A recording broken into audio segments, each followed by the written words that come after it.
మంత్రివర్గ విస్తరణ తర్వాత పలు జిల్లాలకు ఇన్ఛార్జ్ మంత్రులను మార్చారు. కొత్త మంత్రులకు జిల్లా ఇన్ఛార్జీలుగా బాధ్యతలు అప్పగిస్తూ ప్రభుత్వం నిర్ణయం తీసుకున్నారు. కానీ సీనియర్ మంత్రులు ఉత్తమ్ కుమార్ రెడ్డి, కోమటిరెడ్డి వెంకటరెడ్డి, కొండా సురేఖను జిల్లాల ఇన్ఛార్జ్ బాధ్యతల నుంచి తప్పించారు.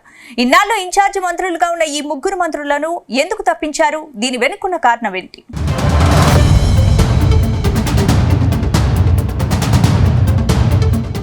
కాంగ్రెస్ సర్కార్ సంచలన నిర్ణయం తీసుకుంది. ఇటీవలే కేబినెట్ విస్తరించిన ప్రభుత్వం తాజాగా మంత్రులకు జిల్లా ఇన్ఛార్జ్ బాధ్యతలు కేటాయించారు. కొత్తగా మంత్రి బాధ్యతలు చేపట్టిన ముగ్గురికి జిల్లా ఇన్ఛార్జ్ బాధ్యతలు అప్పగించడంతో పాటు కొందరు పాత మంత్రుల జిల్లాలో మార్పులు చేర్పులు చేశారు. కొత్తగా మంత్రి పదవి చేపట్టిన చెన్నూరు ఎమ్మెల్యే వివేక్ వెంకటస్వామికి మెదక్ జిల్లా ఇన్ఛార్జిగా నియమించారు. అటు దామోదర రాజనరసింహకు మహబూబ్ నగర్ ఇన్ఛార్జ్ బాధ్యతలు అప్పగించారు. ఇక శ్రీధర్ బాబుకు రంగారెడ్డి, పొన్నం ప్రభాకర్ హైదరాబాద్, పొంగులేటి శ్రీనివాసరెడ్డి వరంగల్, సీతక్క నిజామాబాద్, జూపల్లి కృష్ణారావు ఆదిలాబాద్, తుమ్మల నాగేశ్వరరావు కరీంనగర్, వాకిటి శ్రీహరి ఖమ్మం, అడ్లూరి లక్ష్మణ్ కు నల్గొండ జిల్లా ఇన్ఛార్జ్ బాధ్యతలు అప్పగించారు. గతంలో సీతక్క ఆదిలాబాద్ జిల్లా ఇన్ఛార్జిగా ఉండగా ఆమెను ఇప్పుడు నిజామాబాద్ కు మార్చారు.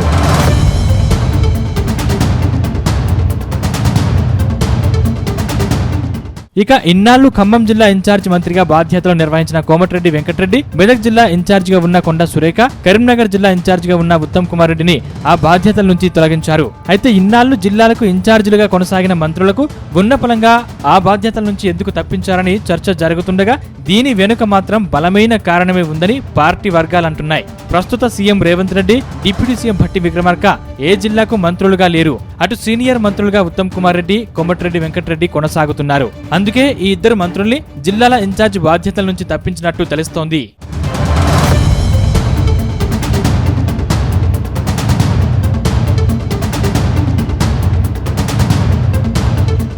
ఇక్కడే మరో వాదన సైతం తెర మీదకు వస్తోంది. ఇన్నాళ్లు కరీంనగర్ జిల్లా ఇన్ఛార్జిగా కొనసాగిన ఉత్తమ్ కుమార్ రెడ్డికి ఆ జిల్లా నేతలు కంటి మీద కొనుకు లేకుండా చేస్తున్నారట.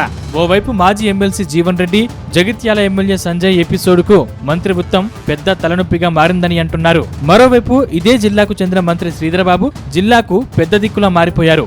ఉమ్మడి కరీంనగర్ జిల్లాలో ఎవరికి ఏ సమస్య వచ్చినా ఆయన్నే కలుస్తున్నారట. జిల్లా ఇన్ఛార్జ్ మంత్రి ఉత్తమ్ కుమార్ రెడ్డి అయినప్పటికీ ఎమ్మెల్యేలు, ఎంపీలు, ఇతర నేతలు శ్రీధర్ బాబును కలిసి సమస్యలు చెప్పుకోవడం ఉత్తమ్ కుమార్ రెడ్డికి ఇబ్బందిగా మారిందని అంటున్నారు. మరోవైపు ఉత్తమ్ కుమార్ రెడ్డి వరుసకు సోదరుడైన పాడి కౌశిక్ రెడ్డి ప్రస్తుతం బీఆర్ఎస్ పార్టీలో ఉన్నారు. కానీ ఆయన కాంగ్రెస్ నేతలకు దిమ్మ తిరిగే రేంజ్ లో కౌంటర్ ఇస్తున్నారు. ఇది కూడా ఉత్తమ్ కు ఇబ్బందిగా మారిందని అంటున్నారు. అందుకే ఆయన కరీంనగర్ ఇన్ఛార్జ్ బాధ్యతల నుంచి తప్పుకున్నట్టు తెలుస్తోంది.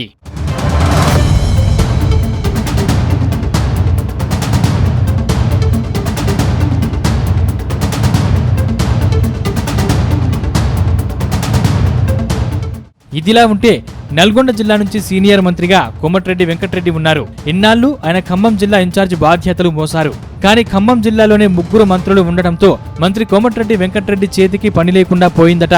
ఈ జిల్లాలోని ఎమ్మెల్యేలు, ఎంపీలంతా తమ జిల్లాకి చెందిన మంత్రుల వద్దకు వెళ్లి సమస్యలు చెప్పుకుంటూ ఉండడంతో కోమటిరెడ్డి వెంకటరెడ్డి జిల్లా నేతల తీరుపై కాస్త నారాజ్ అయినట్టు తెలుస్తోంది. మరోవైపు మెదక్ జిల్లా ఇన్ఛార్జ్ బాధ్యతల నుంచి మంత్రి కొండా సురేఖను తప్పించడం వెనుక ఆమె వ్యవహారమే కారణంగా తెలుస్తోంది. ఇటీవల మంత్రి కొండా సురేఖ బాగా ట్రోల్ అయ్యారు. నాగార్జున, సమంత ఎపిసోడ్ తర్వాత ఆమె వివాదాస్పదంగా మారిపోయారు. ఈ ఘటనల తర్వాత ఆమెను మంత్రి పదవి నుంచి తప్పిస్తారని ప్రచారం జరిగింది. కానీ మహిళా మంత్రిని తప్పిస్తే ప్రజల్లోకి తప్పుడు సమాచారం వెళ్తుందన్న కారణంతో తప్పించలేదు. కానీ ఇప్పుడు ఆమెను మెదక్ జిల్లా ఇన్ఛార్జ్ బాధ్యతల నుంచి మాత్రం తప్పించగలిగారు. మొత్తం మీద ముగ్గురు మంత్రులు ఇన్ఛార్జ్ బాధ్యతల నుంచి తప్పుకోవడం మాత్రం చర్చనీయాంశంగా మారింది.